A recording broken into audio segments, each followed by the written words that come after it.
આજે હું તમારી સાથે શેર કરીશ 100% હોટલ જેવા મસાલા ઢોસાની રેસીપી. તો ઢોસાનું ખીરું આપણે ઘરની સિમ્પલ વાટકીથી પરફેક્ટ માપ સાથે બનાવશું. સાથે ઢોસાના ખીરામાં એક એવી વસ્તુ ઉમેરશું કે ઢોસા એકદમ ક્રિસ્પી અને બજાર જેવા તૈયાર થશે.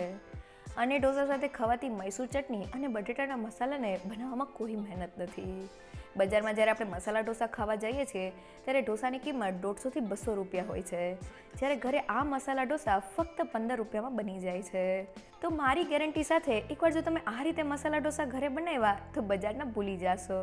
તો ચાલો રેસીપી શરૂ કરીએ.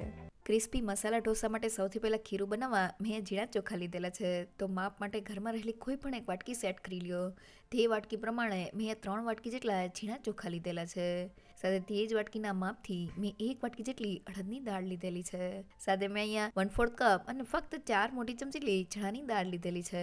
અને મેં 1 વાટકી જેટલા પોહા લીધેલા છે. તો રેગ્યુલર બટેટા પોહા માટે જે પોહા વાપરતા હોય તે જ લીધેલા છે.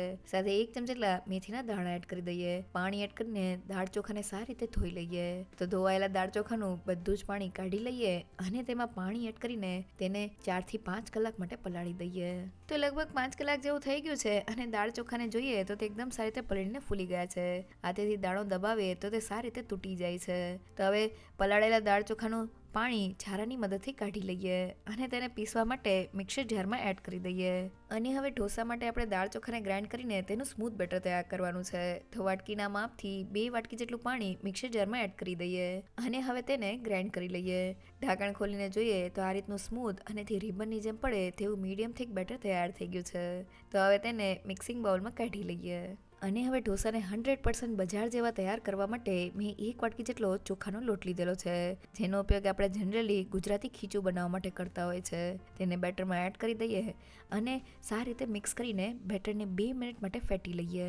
તો ઢોસાનું બેટર બનાવતી વખતે આ સ્ટેપ સૌથી ઇમ્પોર્ટન્ટ છે. ચોખાનો લોટ આપણે બેટરને આથા માટે મૂકીએ તેની પહેલાં એડ કરવાનો છે, જેથી લોટ એકદમ સારી રીતે બેટરમાં મિક્સ થઈ જાય અને બેટરમાં પરફેક્ટ આથો આવી જાય. તો લોટ એકદમ સારી રીતે મિક્સ થઈ ગયો છે અને બેટરની કન્સિસ્ટન્સી અત્યારે આ રીતના થોડી થીક છે, જે એકદમ પરફેક્ટ છે. પછી જ્યારે ઢોસા બનાવવા હશે ત્યારે આપણે બેટરને પતલું કરી લેશું. તો હવે બેટરને ઢાંકીને કોઈ પણ ગરમ જગ્યાએ 6 કલાક માટે રહેવા દઈએ. તો ઢોસાનું ખીરું બનીને તૈયાર થઈ ગયું છે. અહીંયા મેં 3 વાટકી ચોખા સાથે 1 વાટકી જેટલી અડદની દાળ લીધેલી છે. અહીંયા મેં ઝીણા ચોખાનો ઉપયોગ કરેલો છે. તમે ઇડલી રાઈસનો ઉપયોગ પણ કરી શકો છો, પણ ઝીણા ચોખા સાથે પણ ઢોસાનું ખીરું પરફેક્ટ જ તૈયાર થશે. અડદની દાળ સાથે બસ થોડી ચણાની દાળ એડ કરવાથી ઢોસા ક્રિસ્પી તૈયાર થાય છે. સાથે તેમાં થોડા મેથીના દાણા એડ કરેલા છે, જેને લીધે ઢોસાના ખીરામાં એકદમ ફટાફટ આથો આવી જશે. સાથે ઢોસાનું ખીરું જ્યારે આપણે ગ્રાઇન્ડ કરીએ ત્યારે આપણે તેને સ્મૂથ ગ્રાઇન્ડ કરી લેવાનું છે. જો ખીરું ગ્રાઇન્ડ કરતી વખતે તે થોડું પણ દરદરું હોય તો તેમાં થોડું પાણી એડ કરીને તેને સ્મૂથ કરી લેજો. સાથે ખીરું ગ્રાઇન્ડ થઈ જાય એટલે આપણે તેમાં 1 વાટકી જેટલો ચોખાનો લોટ એડ કરી દેવાનો છે. ચોખાના લોટને લીધે ઢોસાનું ટેક્સચર એકદમ પરફેક્ટ આવશે અને તે ક્રિસ્પી તૈયાર થશે. અહીંયા જ્યારે તમે ઢોસાના ખીરાને આથા માટે મૂકો ત્યારે તેની કન્સિસ્ટન્સી તમારે થોડી થીક રાખવાની છે. જો બેટર થોડું થીક હશે તો જ તેમાં એકદમ પરફેક્ટ આથો આવશે.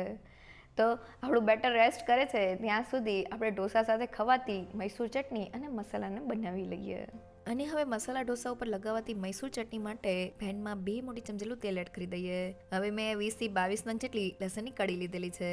તેને એડ કરીને લસણને સારી રીતે સાતળી લઈએ, જેથી લસણનો ખાચો સ્વાદ વયો જાય. તો લગભગ 2 મિનિટમાં લસણ સતરાઈને ઉપરથી ગોલ્ડન બ્રાઉન થઈ ગયું છે. તો હવે ચટણીના એકદમ સરસ કલર માટે મેં 10 નંગ જેટલા સૂકા કાશ્મીરી લાલ મરચાં લીધેલા છે. સાથે ચટણીને થિકનેસ દેવા માટે મેં 3 મોટી ચમચી જેટલી દાળિયાની દાળ લીધેલી છે, 2 મોટી ચમચી જેટલા સૂકા લીલા ધાણા, 1 મોટી ચમચી જેટલું જીરું અને 10 નંગ જેટલા લીમડાના પાન એડ કરી દઈએ. સાથે મીઠું એડ કરીને બધી જ વસ્તુને તેલમાં સારી રીતે સાતળી લઈએ. તો ચટણી માટેની બધી જ વસ્તુને આ રીતના સાતળવાથી તે લાંબા સમય સુધી સારી રહે છે. તો લગભગ 2 મિનિટ જેવું થઈ ગયું છે અને બધી વસ્તુ સતળાઈ ગઈ છે. તો હવે બધી વસ્તુને ગ્રાઇન્ડ કરતાં પહેલાં આપણે તેને સોફ્ટ કરવાની છે. તો તેમાં 1 કપ જેટલું પાણી એડ કરી દઈએ અને પાણી આ રીતના ઉકળવા લાગે એટલે ઢાંકણ બંધ કરીને ચટણીના મિક્સરને 5 મિનિટ માટે કૂક કરી લઈએ. તો 5 મિનિટ થઈ ગઈ છે અને મિક્સરે જોઈએ તો બધું જ પાણી એબ્ઝોર્બ થઈ ગયું છે. તો હવે મિક્સરને આપણે ગ્રાઇન્ડ કરતાં પહેલાં ઠંડુ કરી લેવાનું છે. તો મિક્સર ઠંડુ થઈ જાય એટલે તેને પીસવા માટે મિક્સર જારમાં એડ કરી દઈએ. સાથે ફક્ત 1/4 કપ જેટલું પાણી એડ કરી દઈએ અને હવે તેને ગ્રાઇન્ડ કરી લઈએ.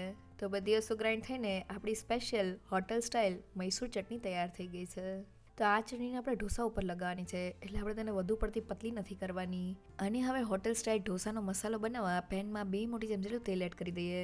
તેમાં અડધી ચમચી રાઈના દાણા, 1 પિંચલી હિંગ, અડધી ચમચી અડદની દાળ, અડધી ચમચી ચણાની દાળ અને મેં 2 મોટી ચમચી સિંગદાણા લીધેલા છે. સાથે થોડા લીમડાના પાન એડ કરીને વઘારને સારી રીતે સાતળી લઈએ.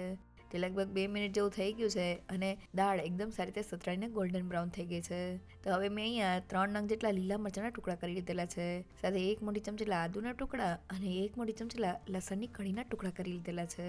સાથે મેં 1 કપ અને 3 મીડિયમ સાઇઝની ડુંગળીને લાંબી સ્લાઇસમાં કટ કરી લીધેલી છે. હવે બધી જ વસ્તુને સારી રીતે સાતળી લઈએ. તો ડુંગળીને સાતળતી વખતે આપણે ગેસની ફ્લેમ હાઈ જ રાખવાની છે. જે લગભગ 2 થી 3 મિનિટમાં બધી જ વસ્તુ સારી રીતે સતળાઈ ગઈ છે. હવે ગેસની ફ્લેમ ધીમી કરી દઈએ અને તેમાં અડધી ચમચી જેટલો હળદર પાવડર એડ કરી દઈએ અને તેને સારી રીતે મિક્સ કરી લઈએ. અને હવે અડધા કપ જેટલું પાણી એડ કરી દઈએ અને તેને મિક્સ કરી લઈએ. વઘારમાં પાણી એડ કરવાથી બટેટા એકબીજા સાથે ભેગા થઈ જાય છે અને મસાલાને ઇઝીલી પાથરી શકાય છે.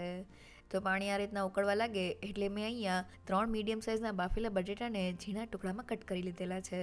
સાથે સ્વાદ પ્રમાણે મીઠું અને બધા ટેસ્ટને બેલેન્સ કરવા માટે અડધી ચમચી ખાંડ એડ કરી દઈએ અને બધી જ વસ્તુને મિક્સ કરી લઈએ. અને હવે મસાલાને 2 મિનિટ માટે કૂક કરી લઈએ. તો 2 મિનિટ થઈ ગઈ છે અને બધું જ પાણી મસાલામાં એબ્ઝોર્બ થઈ ગયું છે અને તેમાં એક બાઇન્ડિંગ પણ આવી ગયું છે. તો ગેસની ફ્લેમ બંધ કરી દઈએ. તેની ઉપર થોડો લીંબુનો રસ અને કોથમીરના પાન સ્પ્રિંકલ કરી લઈએ અને તેને મિક્સ કરી લઈએ. તો જોતા જ ખાવાનું મન થઈ જાય એવો ઢોસાનો મસાલો તૈયાર થઈ ગયો છે.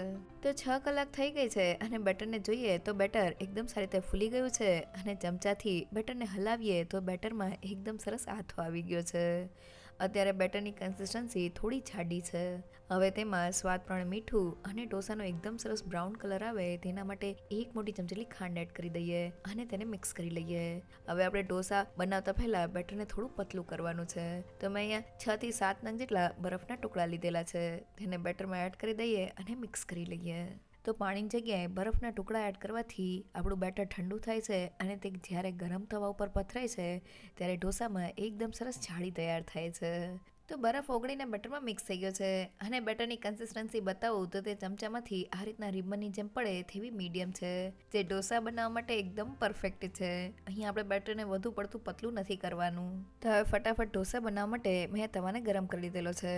ગરમ તવા ઉપર થોડું પાણી એડ કરીને તેને લૂઈ લઈએ જેથી તવાનું ટેમ્પરેચર ડાઉન થઈ જાય. હવે ઢોસાના બેટરમાંથી 2 ચમચા જેટલું બેટર તવાના સેન્ટરમાં એડ કરી દઈએ અને બસ પછી ચમચાને અંદરથી બહારની બાજુ ફેરવતા જઈને ઢોસાને પાથરી લઈએ. તો ઢોસાને પાથરતી વખતે આપણે ગેસની ફ્લેમ ધીમી રાખવાની છે જેથી આપણે તેને એકદમ સારી રીતે પાથરી શકીએ. તો ઢોસાની ઉપરની સપાટી ડ્રાય થાય એટલે તેને કૂક કરવા માટે મેં બટર લીધેલું છે. તેને ઢોસા ઉપર ઘસી લઈએ. તો બટરની જગ્યાએ તમે તેલનો ઉપયોગ પણ કરી શકો છો. અને હવે ઢોસાને ધીમા ગેસ પર થોડા ક્રિસ્પી કરી લઈએ. તો 2 થી 3 મિનિટમાં આપણો ઢોસો નીચેથી થોડો ક્રિસ્પી થઈ ગયો છે. તો હવે તૈયાર થયેલી મૈસૂર ચટણીને ઢોસા ઉપર એડ કરી દઈએ અને સારી રીતે સ્પ્રેડ કરી દઈએ. હવે તૈયાર કરેલા ઢોસાના મસાલાને ઢોસા ઉપર રાખી દઈએ અને તવીથાની મદદથી સ્પ્રેડ કરી દઈએ. હવે તેને તવાથી અલગ કરી લઈએ અને ફોલ્ડ કરી લઈએ. તો આપણો એકદમ બજાર જેવો મસાલા ઢોસો તૈયાર થઈ ગયો છે. તેને સાંભાર અને ચટણી સાથે સર્વ કરી લઈએ. તો તમને બીજો ઢોસો કરીને બતાવું તો ગરમ તવા ઉપર પાણી એડ કરીને તેને લૂઈ લઈએ જેથી તવાનું ટેમ્પરેચર ડાઉન થઈ જાય. 2 ચમચા જેટલું ઢોસાનું બેટર તવાના સેન્ટરમાં એડ કરીને ચમચાને અંદરથી બહારની બાજુ ફેરવતા જઈને ઢોસાને પાથરી લઈએ. ઢોસાની બેટર ઉપરથી ડ્રાય થાય એટલે તેની ઉપર થોડું બટર લગાવી દઈએ અને તેને ધીમા ગેસ પર ક્રિસ્પી કરી લઈએ. તો આ ઢોસાને હું રેગ્યુલર પેપર ઢોસો બનાવું છું. તો ઢોસો નીચેની બાજુથી ક્રિસ્પી થઈ જાય એટલે તેને ફોલ્ડ કરી લઈએ અને ગરમા ગરમ ઢોસાને સાંભાર અને ચટણી સાથે સર્વ કરી લઈએ. તો આપણા મસાલા ઢોસા બનીને તૈયાર થઈ ગયા છે. ઢોસા બનાવતી વખતે ખીરાની કન્સિસ્ટન્સી આપણે મીડિયમ અને ચમચામાંથી રિબનની જેમ પડે તેવી રાખવાની છે. જ્યારે આપણે ખીરાને આથા માટે મૂકેલું ત્યારે ખીરાની કન્સિસ્ટન્સી આપણે થોડી જાડી રાખેલી છે, પણ પછી આપણે ખીરામાં થોડા બરફના ટુકડા એડ કરવાના છે. પાણીની જગ્યાએ બરફના ટુકડા એડ કરવાથી ઢોસાનું ખીરું ઠંડુ તૈયાર થાય છે અને પછી એ ઠંડુ ખીરું જ્યારે ગરમ તવા ઉપર એડ થાય છે ત્યારે ઢોસામાં એકદમ સરસ જાળી તૈયાર થાય છે. સાથે ઢોસાને કૂક કરતી વખતે આપણે ગેસની ફ્લેમ મીડિયમ ટુ લો જ રાખવાની છે જેથી ઢોસાનું એકદમ ક્રિસ્પી ટેક્સચર તૈયાર થશે. તો ગેરંટી સાથે એકવાર આ મસાલા ઢોસાની રેસીપી ઘરે ચોક્કસથી ટ્રાય કરવા જેવી છે. જો તમને મારી આજની રેસીપી ગમી હોય તો મને કમેન્ટ સેક્શનમાં જરૂરથી કહેજો. સાથે મારા વિડીયોને લાઇક અને ફ્રેન્ડ્સ અને ફેમિલીમાં શેર કરજો.